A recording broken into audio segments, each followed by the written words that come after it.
Hello மக்களே, டே vlog பார்ப்போமா? காலையிலே எஞ்சி குளிச்சுட்டு காலேஜுக்கு கிளம்பியாச்சு மக்களே. காலேஜுக்கு போகும்போது வீடியோ எடுக்க மறந்துட்டேன் மக்களே. அப்படியே காலேஜில் போய் அட்டண்டன்ஸ் போட்டு ஆட்டோ ஓட்டி கிளம்பியாச்சு மக்களே. இன்னைக்கு நைட்டு தான் மக்களே ஆட்டோ ஓட்ட போகிறோம். ஹலோ மக்களே, ஃபர்ஸ்ட் பிக்கப்பு ரெடின்ஸ்லேருந்து தாம்பரம் போகலாமா? வாழ்க்கையை மறுபடியும் ஆரம்பிக்கணும், அடுத்த உயர்வுக்கு போகணும்னு எனக்குள்ளே இருந்தது.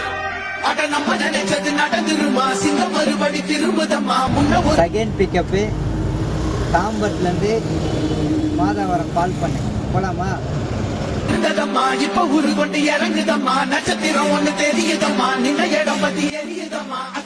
இப்போ நம்ம எங்கே இருக்கோன்னு பார்த்தீங்கன்னா ஓஎம்ஆரில் தான் மக்கள் இருக்கிறோம். டைம் பார்த்தீங்கன்னா கரெக்டாக 12:22 ஆகுது மக்களே. வெயில் காலத்துலேயும் இவ்வளோ மழை பெய்யுது மக்களே. இன்னைக்கு நீங்களே பாருங்கள், நான் போடுறேன். சரியான மழை பெய்யுது மக்களே. யாருமே எதிர்பார்த்துருக்க மாட்டோம் இவ்வளோ மழை பெய்யும்ன்ட்டு. நைட்டில் நிறைய பேர் டிஎம் பண்ணியிருந்தீங்க, ஏன் ப்ரோ டே விளாக் போடுறது இல்லைன்ட்டு. இனிமேல் கரெக்டாக டே விளாக் வந்துடும் மக்களே. இதோட நெக்ஸ்ட் வீடியோவில் பார்க்கலாம். வரட்டா?